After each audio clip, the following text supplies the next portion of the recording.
안녕하세요. 니르연구소의 이한경입니다. 2022년 7월 10일 잠재적 위험 체크를 진행하도록 하겠습니다. 하나씩 살펴보도록 할게요. 어, 먼저 순서로 보시면 지난주와 동일하고요. 차이가 나는 거는 북한 도발이 이제 제일 마지막 하단으로 나왔어요. 이제 사실상 도발을 하는 시점이라기보다는 하회가 될 수 있는, 그러니까 태풍이 몰아치고 나면 하회도 가능하거든요. 태풍이 이제 슬슬 들이닥칠 시즌이잖아요. 그렇게 보고 있고요. 그다음에 대외 이슈가 너무 안 좋고 그런 부분들이 있기 때문에 북한 도발은 좀 거의 이제 다음 주까지 큰일이 없으면 뺄 예정입니다. 다음에 한 9월 이후에나 움직이지 않을까 그렇게 보고 있고요. 그다음에 서브부터 보겠습니다. 코로나 재확산하고 원충이 두 창 이슈인데 원충이 두 창은 이제 말이 나오고 있어요. 지난주에 제가 이제 이상한 거 말했죠. 남자고 20대에서 40대 남자 99%. 그러니까 이거는 성병으로 이제 넘어간다고 합니다. 그러니까 다음 주부터는 원충이 두 창은 제거를 하겠습니다. 그리고 실질적으로 코로나 재확산 때문에 위드 코로나 주가가 하나 하락이 된 거예요. 원숭이 두창은 그냥 서브였다라고 보시면 되는데 이거는 결국에는 일본의 딜을 가게 될 겁니다. 눈에 보이지 않는 확진자가 많아질 겁니다. 그렇게 보시면 될 것 같고요. 수치는 확 줄 겁니다. 그러면 수치만 줄어도 외국에서는 신뢰를 해주면 되는데 신뢰를 할 거예요. 우리나라는 백신 접종률이 높았기 때문에. 네, 그렇게 보시면 될 것 같고요. 그래서 코로나 재확산인데 이거를 피하셔야 돼요. 두 가지 방법인데 하나는 백신을 그러니까 어떤 백신이냐면 화이자 그런 거 말고요. 그냥 전통적으로 만들어진 전통 제조 백신을 맞으시면 됩니다. 그 후유증 없으신 분 아니면은 상비약으로 항생제 가지고 있어야 돼요. 항생제를 드시는 거와 아닌 거가 차이가 나더라고요. 저 같은 경우 항생제를 거의 뭐 걸렸을 때 달고 살았기 때문에 그것만 두 개, 이 두 가지만 이제 남았어요. 그러니까 사실상 우리 곁에 있는 독감 중에 하나가 되는 겁니다. 얘는. 그래서 기존에 있던 제가 봤을 때는 지금 정부는 그거 안 할 거예요. 안 하고 셧다운은 안 할 가능성이 높고 그러니까 진짜 심각해졌을 때는 할 것 같아요. 병상에서 돌아가시는 분 많을 때 그렇게 보시면 되고요. 그다음에 러시아 우크라이나 전쟁 이슈는 서브에서 계속 한동안 2, 3개월, 길면 2, 3개월, 짧으면은 1개월 안에 이게 사라질 수도 있다라고 봅니다. 이게 제가 보고 있는 건 이 정전협정, 휴전협정인데요. 강대강으로 가게 되면은 휴전협정이 나올 수 있다라고 보고 있습니다. 러시아가 원하는 점령지는 다 구했고요. 그럼 사실상 이제 우크라이나가 이걸 납득하면 되는 거고 여기가 러시아가 자체적으로 점령하기보다는 자치국가 제도가 될 가능성이 높아요. 그러면서 이제 대리전을 시키는 거죠. 북한 같다라고 보시면 됩니다. 그러니까 그렇게 보시면 되고 한동안은 그렇게 지내다가 넘어갈 가능성이 높다. 그렇게 봐주시면 됩니다. 러시아 우크라이나 전쟁 이슈는 지금 급락을 만드는 그냥 가장 강력한 존재죠. 금리 인상을 촉발시키는 인플레이션을 파생시켰기 때문에 이건데 그래도 기본적으로 원유와 천연가스는 이제는 다음 주에 또 한 번 더 매도 구간으로 들어가게 되겠습니다. 근데 천연가스는 쏘쏘고요. 원유를 매도를 시켜주시면 좋을 것 같아요. 천연가스 왜 쏘쏘냐면 겨울이 돌아오면 힘들어질 것 같아요. 근데 원유는 조금 다른 측면이 있는 것 같아요. 그래서 매도 사이클을 좀 하시고 짧게 이번에는 한 5에서 10% 정도만 수익 내고 나간다. 그렇게 보시면 될 것 같습니다. 그렇게 대응을 하시고요. 금리 인상과 양적 긴축 계속 했던 얘기고요. 이거는 올해 초 잠재적 위험 체크를 하면서부터 계속 얘기했죠. 시장의 급락이 위에서부터 나왔을 때부터 이 밑에가 나온다고 얘기를 했었고 저는 지금 지수는 원래 320 정도로 가야 되는데 투매가 나오면서 그리고 이 투매의 원인은 반대매매입니다. 반대매매. 그러니까 레버리지를 풀로 써서 신용미수를 풀로 써서 대응하다 보니까 일어나는 일들이라고 보시면 되고요. 이 부분들이 이제 심리적으로 많이 힘들어지는 부분들이라고 보시면 됩니다. 스태그플레이션과 리세션으로 스태그플레이션은 유럽은 지금 들어가 있다고 얘기했죠. 경기 침체와 이유는 뭐 인플레이션 같이 가지고 있고요. 근데 이제 미국이 가냐 안 가는데 미국은 안 갑니다. 미국은 안 갈 거고요. 우리나라도 지금은 원유 가격이 요거만 잡아내면 안 갑니다. 네, 안 갑니다. 지금은 안 갑니다. 나중이 문제죠. 리세션은 실제로 저는 중소기업 부도와 그다음에 가장 큰 거는 지금 정부가 아마 그걸 할 겁니다. 아파트를 신축을 추진할 거예요. 신도시를 짓는 것까지는 괜찮은데 이게 철학이 없는 신도시가 될 수 있어요. 공기업은 안 주고 아파트만 짓는 단지가 나올 수 있거든요. 그때 이게 미분양 사태가 나올 때가 위험해진다. 그렇게 보시면 될 것 같습니다. 그래서 되도록이면은 이 무분양 물건이 나올 때 이 물건들을 사시는 게 낫지 분양을 굳이 할 필요는 없지 않나 그런 생각이 드네요. 예, 그렇게 보시면 될 것 같고요. 이 위험이 이제 가장 큰 겁니다. 이것도 저는 그러니까 이번에 리세션 양적 긴축 이것 때문에 급락이 나온다 했지만 저도 이 정도까지 급락이 아니라서 충격을 맞았고요. 근데 동일하게 이것도 예측은 했지만 시점을 모르는 거예요. 그러니까 실질적으로 요게 뭘 건드려야 되냐면 금융기업을 건드려야 됩니다. 그래야 제대로 된 리세션이 온다라고 보시면 됩니다. 이게 베스트 그러니까 가장 큰 월스트 시나리오라고 보시면 됩니다. 신흥국 신흥위험은 인플레이션과 금리 인상 리스크인데 생각 외로 강건하고요. 중국에서 좋은 소식이 나오고 있어요. 중국에서 채권을 조금 줄여준다. 그러니까 그렇게 보시면 되고요. 가상화폐 시장 AMD, 엔비디아, 인텔 반도체 지수. 결국에는 지금 시장이 안 좋으니까 얘네들은 금리를 통해서 수익을 내는 기업들인데 금리가 높아지니까 이익 마진이 떨어지는 그런 구조라고 보시면 되고요. 근데 결국에는 이 금리가 3.5를 넘어가기 힘듭니다. 그 구조로 되어 있어요. 그러면 결국에는 내려온다라고 보시면 될 것 같고요. 잠재적 위험 체크 내용을 이제 하나 일일이 살펴보도록 하겠습니다. 색깔을 한번 바꾸고 넘어가도록 할게요. 자, 금리 인상인데요.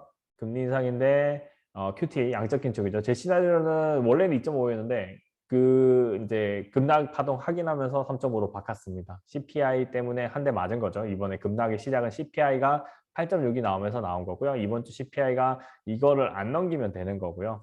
전년 대비기 때문에 넘을 수도 있다고 생각하면서 대응을 해야 됩니다. FOMC마다 금리 인상은 5에서 6회 계속 이제 진행하고 매 인상 이거의 정도. 근데 이걸 다 못하고 한 절반 정도 할 가능성이 높겠구나 봅니다. 왜냐하면 리세션이 있으니까 아래 공포. 이거는 진짜 시장에서 있는 투자자들이 제일 무서워하는 요인들이라고 보시면 됩니다. 금리는 이거 올랐는데요. 이 가장 큰 요인이 뭐냐면 실업률이 너무 좋게 나왔어요. 실업률이 미국이 3.6이 나왔습니다. 3.6%라는 거는 완전 고용이거든요. 일하고 있는 사람이 일 다 하고 있어요. 근데 이제 이거를 감원한다고 하잖아요. 그 감원되는 사람들이 나오면 문제겠지만 이 감원되는 사람들이 취직할 일자리는 있어요, 또. 미국은 그래요. 미국은 서비스에서 일하는 사람이 지금 없고 일자리를 모질라거든요. 그러니까 마치 그 우리랑 똑같아요. 그 코로나 확진자 많았을 때 배달의 민족에 사람들이 몰린 것처럼 지금 그런 상태입니다. 그렇지만 지금 공장에서도 사람이 모질라거든요. 그 동일하게 이렇게만 갔던 사람들이 일로 기한을 하면서 일자리 해결은 된다는 거예요. 그러니까 이때는 지금 미스매치가 해결되면서 이 실업률이 높고요. 우리나라도 비슷하게 될 가능성이 상당히 높다. 그런 조짐이 보이고 있거든요. 그렇게 보시면 되고 우리나라는 결국에는 지금이 아니라 1, 2년도에 나오는 진짜 지금 제가 봤을 때 300과 340 사이에서 박스권을 이제 지낼 것 같아요. 근데 이 지내는데 1, 2년 사이 이후에 이제 급락 파동이 한번 나오거나 혹은 이제 8월 달에도 리스크가 있고요. 9월 달에 금리 인상은 뭐 큰 건 없는데 8월 달에 이제 리스크가 뭐냐면 이제 신용이 만기가 되는 그 기업들이 많은가 봐요. 투자회사들이. 그러니까 이 신용 만기가 문제인데 8월 달에 만약에 이제 이번에 저점을 깨지 않는다면 괜찮다라고 보시면 됩니다. 한두 달이 아니라 그러면은 결국에는 1, 2년이 되어서 길어 넘어가는 거고요. 추가 악재적인 요소 결국에는 여기서 터지는 거거든요. 금리 인상이 QT에서 터지는 거기 때문에 지속해서 계속 매주 리포팅 해드리겠습니다. 2023년, 24년 글로벌 침체가 올 거라고 보고 있는데 미국이 이렇게 잘 가면 침체는 없이 그냥 결국에는 유럽발 위기처럼 EU의 위기가 오고 그게 시장을 무너뜨릴 수 있다라고 보시면 되고요. 지난주 대비해서 호주 연방은행이 이제 금리 인상을 0.5pp 단행하면서 1.35가 됐거든요. 그럼 결국에 우리나라도 0.5pp 상승할 겁니다. 2.25가 될 거고. 그러니까 지금은 이제 시장의 눈은 미 연준이 0.75는 그냥 기정사실화 했습니다. 실업률이 너무 좋으니까 확실히 잡는 김에 인플레이션 잡자라고 하는 겁니다. 그래서 천연가스 오일 걔네들도 매도를 쳐도 된다는 거죠. 그러면은 결국에는 인플레이션을 잡습니다. 잡는데 이게 어디까지 떨어지냐에 캐스천 마크가 떨어지는 거고 그렇지만 사실상 이 캐스천 마크에 대해서는 이거를 해소할 수 있는 국가가 필요한 거죠. 결국에는 중국입니다. 중국에서 박리담회로 만드는 물건들이 전 세계에 공급이 되는 시점이 언제일까요? 그러니까 그게 중요한 거죠. 코로나 끝나서 8월, 9월이 되지 않을까. 그러면은 박스권을 치는 겁니다. 이 구간으로. 네, 그렇게 보시면 될 것 같고요. 이 모든 사이클을 이해를 하시면서 투자를 하시면 되고 지금 물려있던 종목들은 대부분 그래요. 그러니까 뭐 삼성전자도 많이 물면 8만 원에 물려 계실 겁니다. 지금 5만 원대거든요. 이게 비중이 여러분이 20%라고 하면 나중에 10%로만 추가로 저점 5만 원을 보고 있습니다. 10% 정도로 투자를 해서 이거를 2대1로 나누는 거잖아요. 8만 원과 5만 원. 그러면 얼마가 되냐면 18만 원이고 3으로 나누니까 6만 원이 됩니다. 6만 원으로서 승부를 보셔야 돼요. 더 이상 여기에서 완벽한 물타기는 하시면 안 됩니다. 그것만 지키시면 됩니다. 자, 그 다음으로 넘어갈게요. 스태그플레이션과 리세션입니다. 여기까지는 지난 계속 보신 건데요. 여기까지는 계속 보신 거고 리센션 가능성 없다는 겁니다. 이거 뭐 3.6% 나왔는데 걱정할 필요가 없는 거죠. 네, 3.6% 실업률이 나왔기 때문에 리세션은 올해는 없어요. 이제 제가 이게 침체 예상이라고 했지만 실제로 지금도 침체지만 이거는 실질 침체인 거고요. 명목 침체를 진짜 침체라고 보고 있거든요. 그래서 그렇게 보시면 되고 명목이란 거는 코로나 때 우리가 경제 활동이 떨어지면서 마이너스 3% 이런 거 때려지는 거. 네, 그렇게 보시면 됩니다. 그럼 실업자 속출하고 자산 가격이 완전 다운되고 그렇게 된다라고 보시면 되고요. 실제로 가장 큰 소득이었던 임대료도 떨어지고 있고 오일 가격 떨어지고 있기 때문에 긍정적으로 보시면 됩니다. 그러니까 50%죠. 근데 저는 뭐냐면 미국은 괜찮다고 봅니다. 오케이. 이번에 실업률 확인해 보니까 다음에 실업률도 4% 이내로 뭐 머물면 괜찮아요. 유럽이 문제라고 보고 있습니다. 유럽은 에너지 가격에 흔들릴 제낌이 있기 때문에 제가 봤을 때는 이것 때문에 러시아와 우크라이나가 휴전을 하지 않을까라고 봅니다. 그 이후에 이제 핵이 뜰 겁니다. 그러니까 핵 발전소가. 네. 발전소 뜰 수밖에 없어요. 지금 이제 대체 수단이 없으니까 핵 발전소가 있으면은 원유와 천연가스 적게 써도 되거든요. 그렇게 보시면 됩니다. 결국에는 얘가 진짜 빛나는 순간이 올 거다. 그렇게 보시면 되고요. S&P 주가 하락 지수에서 지난주와 동일합니다. 여기까지는 동일한 거고요. 동일한 건데 큰 뷰가 바뀐 건 아니라서 여기까지는 보고 있는데 S&P는 4,900에서 4,300으로 내렸죠. 크레디트 스위스. 그 다음에 또 하나는 뭐냐면 여기 스톨츠 푸스라는 분이 또 이제 작년에 이제 5,300까지 보고 올해 5,300까지 보고 있던 분이 4,800으로 줄였습니다. 요거랑 똑같죠. 그러니까 사실상 4,800까지는 가능할 수도 있다라고 보지만 이게 이제 박스권이죠. 고점에서 내려와서 요 안에서 빙빙빙 돌겠다는 거죠. 그러면 이게 박스권이 가지는 의미를 이해를 하셔야 돼요. 박스권은 우리 종목들이 시총 상위 종목들 아니면은 전부 다 순환매가 일어납니다. 그러니까 올라가는 종목은 여러분이 가진 가격까지 오거든요. 그때 진짜 좋은 종목, 그러니까 얘를 평생 가질 종목, 배당이 잘 나오는 종목 아니면은 절반 정도 터시면서 현금 보유했다가 밑에 저점에서 다시 사는 전략을 하시면 되고요. 그러니까 되도록이면 종목들은 평생 가져갈 종목과 배당 종목으로 나눠서 이거와 이거 아닌 거. 저는 이 종목들을 우선 추천으로 봅니다. 그러니까 우선 추천으로 보는 이유는 지금 가격 대비해서 50에서 100% 상승하는 종목들로 보는 거고요. 나머지 종목들은 뭐 5에서 10%만 가도 일반 종목은 땡큐 하면서 언제든지 털 종목들이라고 보시면 됩니다. 그렇게 보시면서 시장 대응을 하시면 조금 더 편안하게 대응하실 수 있을 거라고 보고 있습니다. 이 순환매 구간에 잘 대응하셔야 돼요. 이때 여러분이 매입하는 자산이 늘어나는 거지 손실은 신경 쓰지 않으셔도 됩니다. 네, 여기까지 하고요. 신흥국 신흥위험입니다. 극심한 개발도상국 요거는 지난주에 보셨던 거고요. 여기 있죠. 중국이 신흥국 부채 감면 추진입니다. 결국에는 얘네들이 완전 쓰러져 버리면은 빚을 못 받잖아요. 그리고 이 자산을 가져봤자 반발에 신나면 빚이 사라질 위험이 있기 때문에 어느 정도 채무 감면을 하는 겁니다. 스리랑카 위에서 퍼진다고는 하지만 저소득 부채 위기는 해소될 수 있다라고 보는 거고요. 하나는 이렇게 하는 건데 스리랑카 제외하는 아시아 국가는 신용 위험은 높지 않다고 합니다. 이게 큽니다. 그러니까 연쇄부도 효과가 안 일어나는 거예요. 지금은 안 일어나는 거고 이제 이게 금리가 높아지고 난 다음에 2년 이내에 위험해진다라고 보시면 됩니다. 근데 이렇게 부채를 감면해주면 자기들은 그 부채를 감면하면서 이자 수익만 받으면 되거든요. 금리 안 올리고. 그러니까 그것만 유지할 가능성도 상당히 높다라고 봐주시면 될 것 같습니다. 신흥국 신용위험에서 우리나라 CDS는 줄어들었고요. 이게 45 정도까지 떨어져야 그나마 주식 투자할 만한 위치가 될 겁니다. 그 다음에 CDS 프리미엄은 보시면 터키, 남아공, 콜롬비아, 이집트, 브라질, 멕시코, 인도, 인도네시아 다 전반적으로 오르는 그런 수치고요. 외국에 있는 사례도 보면은 핀란드랑 뉴질랜드, 그러니까 러시아 쪽에서 안 좋은 소식이 계속 나오니까 이런 요소들이 나온다라고 보시면 되고, 미국 같은 경우에 보시면은 미국도 동일하게 같이 움직입니다. 자, 그 다음에 오른쪽도 동일하게 전반적으로 상승이 되어 있고 이 CDS가 줄어들어야만 시장이 돌아선다라고 보시면 됩니다. 아직은 돌아서고 시장이 먼저 돌아서고 있고 CDS는 아직도 높잖아요. 그러니까 얘가 내려와야만 얘는 더 올라갈 수 있다. 이렇게 봐주시면 됩니다. 자, 가상화폐와 지수입니다. 가상화폐가 반등이 나와줬어요. 그러니까 이게 긍정적이라고 보시면 되고 시장 분석에서 차트를 분석할 때 다시 보시면 됩니다. 그러니까 이거는 이제 차트상으로는 이런 모양을 만든 거예요. 만들면 이제 올라오는 거거든요. 이것도 똑같이 요거 만들어주면은 이제 이게 61선에서 타고 넘어가는 게 됩니다. 이것도 바닥을 다지고 여기 선이 딱 맞을 거예요. 여기 선에 해서 여기 닿아서 이제 타고 넘어가는 치발점이기 때문에 여기서 추가 급락이 없으면 그냥 올라갑니다. 올라가고 그 올라가는 폭에 따라서 달라지지만 고점 대비해서 한 절반 정도만 일단 지금 시점에서 보셔야 됩니다. 네, 그렇게 보시고 이제 그 실질적인 상승 구간은 코로나 구간이 있었죠. 코로나 구간을 하고 다르게 어떤 구간으로 넘어가야 되냐면 결국에는 얘도 동일하게 전 세계 모든 중앙은행이 돈을 푸는 시점에 올라갈 수밖에 없습니다. 이렇게 보시면 되고 긍정적인 뉴스는 러시아가 이제 돈은 있잖아요. 근데 돈이 자기 돈으로 하면은 애매하단 말이에요. 그래서 이 이더리움하고 리플하고 연계하면서 자본을 키우겠다. 이렇게 투자를 적극 지원하겠다라고 합니다. 처음에 잘 생각해서요. 얘네들 급락 뭐 때문에 발생해요? 러시아 전쟁 때문에 터졌습니다. 러시아 전쟁 때문에 급락 파동이 제대로 빵빵 터졌어요. 근데 이제 그거를 해소할 수 있는 요인이 왔다.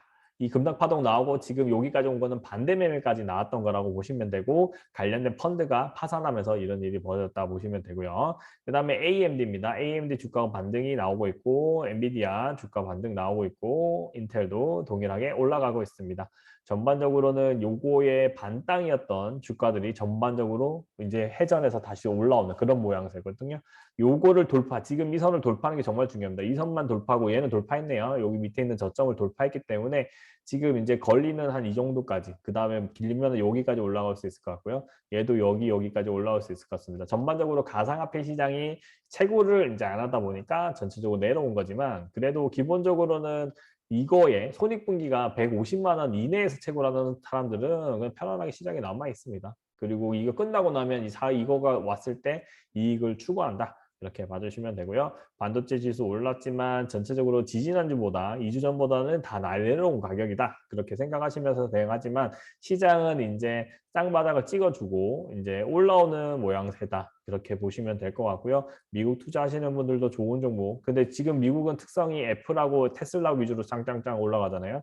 그러니까 기존의 저점에서 잡으셨던 분들은 이제 평단가가 좋다면 일부 입절하시면서 천천히 대응하셔도 됩니다. 지금 한 번에 완전 쭉 올라가기보다는 결국에는 금리 인하기에 주가는 많이 올라가기 때문에 지금은 박스권 장세라고 대응하면서 그렇게 가져가시면 되고요. 배당 주신다고 하면 그냥 그대로 홀드하시면서 대응하셔도 될 것 같습니다. 러시아 우크라이나 전쟁 이슈입니다. 서브 1이고요. 근데 여기 있는 겁니다. 우크라이나 사라질 때까지 경고하고 아직 심각한 작전 시작도 안 했다라고 합니다. 전선 공세 확대 이게 자신감의 표현이거든요. 지금 이겼다라고 보는 거죠. 왜냐하면 여기 루안시크를 이제 점령을 했으니까. 이게 휴전이 된다고 해도 후속 3개월 편합니다. 그러니까 휴전 나오면 급등 나오면 내려온다. 이거 꼭 생각하셔야 돼요. 생각하시고 그러니까 여기에서 고점이라는 구간에서는 일부 매도하면서 대응을 해주시면 되고요. 원유는 이제 꺾였어요. 원유는 꺾이는 모양새고 이거의 대체 수단을 이제 골머리하고 찾아내고 있고요. 전쟁은 장기야라고 보시면 됩니다. 이번에 전쟁이 끝나야 되는데 후발에서 또 나올 수도 있다. 푸틴이 살아있는 한 그거 보시면 되고요. 우리나라 대기업은 타격을 받았고요. 이제 거기서 이제 튀어나오고 있다. 이렇게 보시면 될 것 같습니다.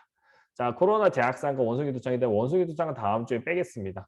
이제 7,075명이고 성병이고 이게 그냥 안 좋은 성병 유행한 거랑 비슷하다고 해요. 그러니까 이거는 성병으로 그냥 정리를 하시면 되고 뭐 이거니까 뭐 그러니까 사실상 그러니까 그렇게 안 하면 되는 거고 그다음에 원숭이 두창에는 이제 외부에 노출된다는 거죠. 이 사람들이 활동을 할 수가 없다는 겁니다. 그게 긍정적으로 보시면 되고 여행, 호텔, 영화 관련 기업들을 급락하고 오히려 매수기인데 이거랑 연결돼요. 그러니까 실제로 코로나 재확산 때문에 얘가 추가로 하락했던 거고요. 그러면 기회죠, 다시.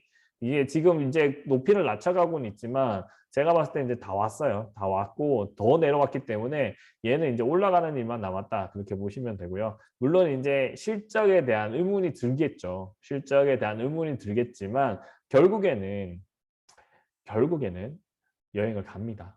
여행을 가게 되고요. 그리고 여행의 주체가 누구냐면 실제로 20대에서 40대 결혼 안 하신 분들이 주체가 될 가능성이 높아요. 그다음에 또 뭐냐면 기업입니다. 기업이 이제 실질적으로 방문하고 활동하는 일이 더 많아질 겁니다. 이건 피할 수 없다. 이렇게 봐주시면 되고요. 그러니까 이게 안 했던 거 다 돌아가는 거예요. 안 했던 거 다 돌아가는 거고 부에 대해서 말씀드리는데 통장 예수금을 했을 때 돈 많으신 분들은 1,000조 정도 가지고 있었대요. 지금 이거 급락하기 전에. 그럼 그분들은 땡큐 하면서 더 사겠죠, 주식을. 이 사람들은 주식 사서 또 수익 나면 또 여행 가는 겁니다. 그렇게 연결돼요. 이거는 기본적으로 우리가 이해를 해야 되고 자본시장에 대한 이해를 통해서 여러분들이 이 현금을 가지고 있으면서 다시 수익을 내고 나가고 회전하고 여러분이 원하는 걸 하는 삶을 넘어가시면 될 것 같습니다.